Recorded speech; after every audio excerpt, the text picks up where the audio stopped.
Hello வணக்கம். Welcome to Nellai AachiSamayal. அனைவருக்கும் இனிய தீபாவளி நல்வாழ்த்துக்கள். இன்றைக்கி நம்ம ரெசிப்பியில் செய்ய போகிறது புழுங்கல் அரிசி தட்டை. இது நம்ம புழுங்கல் அரிசியை வச்சு செய்கிறதுனால பொறு பொறுன்னு நல்லாயிருக்கும். இந்த சேனலில் ஃபஸ்ட் டைம் பார்க்குறவங்க எனக்கு எப்படின்னு கமெண்ட் பண்ணுங்கள், ஷேர் பண்ணுங்கள், லைக் பண்ணுங்கள், சப்ஸ்கிரைப் பண்ணுங்கள். இது எப்படி பண்ணணும்னா, நம்ம புழுங்கல் அரிசியை 2-3 மணி நேரம் நனைய வச்சு அதை நல்ல மையாக அரைச்சி கிரைண்டரில் அரைச்சி பண்ண போகிறோம். நல்லா பொறு பொறுன்னு இருக்கும். இது நல்லா காரமும் உப்பும் காரமும் இருக்கிறதுனால ஈவினிங் ஸ்நாக்ஸு டீயோட இதை 2 சாப்பிட்டுட்டு டீ குடித்தா ரொம்ப நல்லாயிருக்கும். இது நல்லா காரமாக நல்லா இருக்கிறனால எல்லாருக்குமே இந்த தட்டை பிடிக்கும். வாங்க நம்ம சேனலில் போய் எப்படின்னு பார்ப்போம். ஹலோ வணக்கம். Welcome to Nellai AachiSamayal.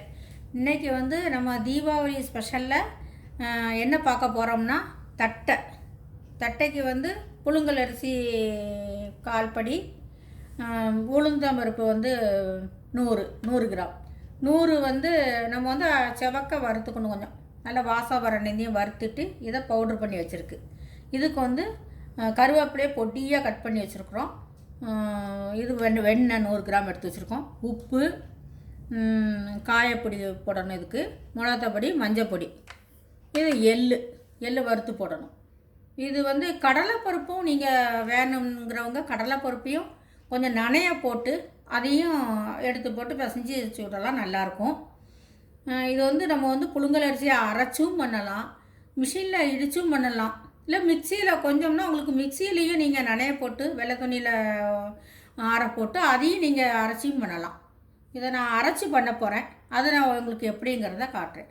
வாங்க நம்ம எப்படிங்கிறத. இப்போ புழுங்கல் அரிசியை நம்ம ஒரு 3 மணி நேரம் நல்லா நனையணும். நான் 3 மணி நேரம் நல்லா களைஞ்சி ஊற போட்டுட்டு அந்த பாருங்கள் கிரைண்டரில் அரைச்சிட்டு வந்திருக்கேன். இதை நல்லா இந்த மையாக அப்படி அரைக்கணும். மையாக அரைச்சிட்டு இந்த அரைச்சி வச்சுட்டு இதை நான் உங்களுக்கு தட்டைக்கு எல்லாம் போட்டு பிசைஞ்சிட்டு அப்படிங்கிறத காட்டுறேன். ஆனால் தட்டை எல்லாத்துக்குமே பிடிக்கும். உப்பும் காரமாக இருக்கன்னு எல்லாத்துக்கும் பிடிக்கும். அது நான் உப்பு மிளகாத்தொடி எல்லாத்தையும் போட்டு பிசைஞ்சிட்டு எப்படிங்கிறத காட்டுறேன். மாவு பிசைஞ்சாச்சு. இந்த மாதிரி பிசைஞ்சிக்கிட்டு நல்லா இப்படி சின்ன சின்ன உருண்டையாக உருட்டிக்கோங்க. மாவு பிசைஞ்சிட்டு நல்லா சின்ன சின்ன உருண்டையாக உருட்டிக்கிட்டு பிளாஸ்டிக் பேப்பரு இல்லைன்னா வாழை இலை அதில் எண்ணெயை தடவிட்டு நம்ம தட்டி போடணும். இப்போ பாருங்கள், இப்படி நல்லா ஒரு சின்ன சின்ன உருண்டையாக உருட்டி போட்டுக்கோங்க. போட்டுட்டு நம்ம தட்டலாம். இப்போ பாருங்கள், அதை தட்டி கட்டுற பாருங்கள்.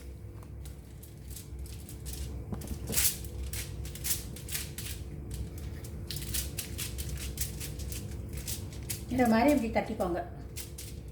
பிளாஸ்டிக் சீட்னா கொஞ்சம் நல்லா வரும். இல்லைன்னா வாழை இலையில நல்லா எண்ணெயை தடவிட்டு இப்படி தடவிக்கோங்க, தட்டிக்கோங்க.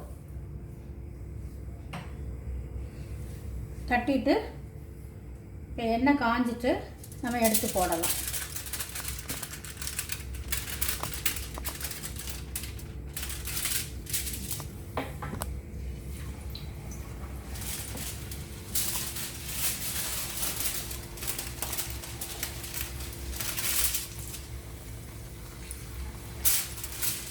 இப்படி வாழை இலை இல்லைன்னா பிளாஸ்டிக் சீட்டில் இப்படி நம்ம எடுத்து தட்டி எடுத்து போட்டுடலாம். இல்லை வெள்ளை துணியில் கூட தட்டிட்டு எடுத்து போடலாம்.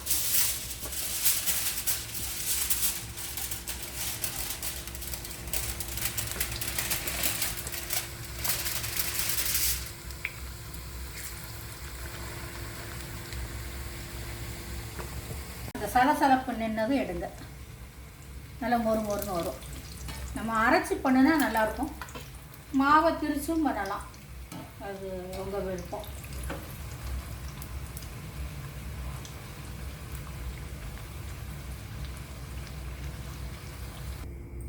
அந்த பாருங்க, ஒரு ஈடு எடுத்துட்டோம். இப்போ அடுத்தால போடும்போது உங்கள்கிட்ட கட்டுறேன் பாருங்க.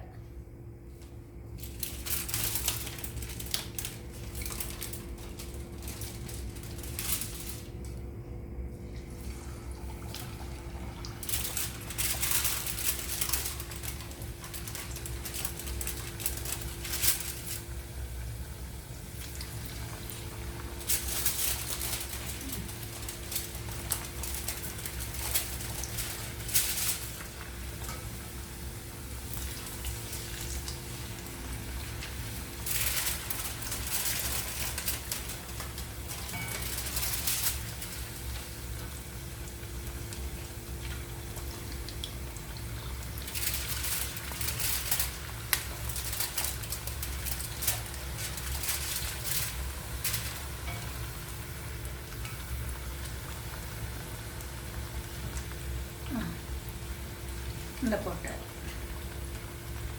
திரும்பி போட்டு ஒன்று போல செவந்ததும் எடுக்க வேண்டியதான்.